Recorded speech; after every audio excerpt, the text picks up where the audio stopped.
আল্লাহর কাছে তওবা করেন। ও মালিক, দুনিয়ার মোহাব্বত দূর করে দাও, আখিরাতের মোহাব্বত অন্তরে ঢুকায়া দাও।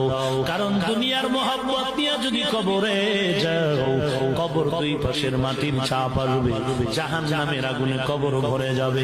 হাসরের ময়দানে আযাবের কোনো শেষ নাই।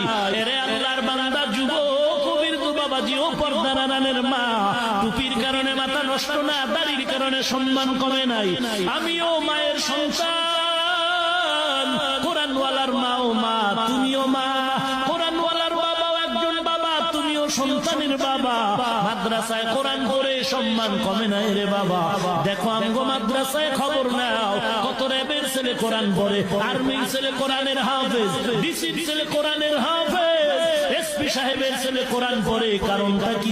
বলে দুনিয়ার সব কামাই করলাম, কবরে যাওয়ার পরে কোনো কামাই করতে পারলাম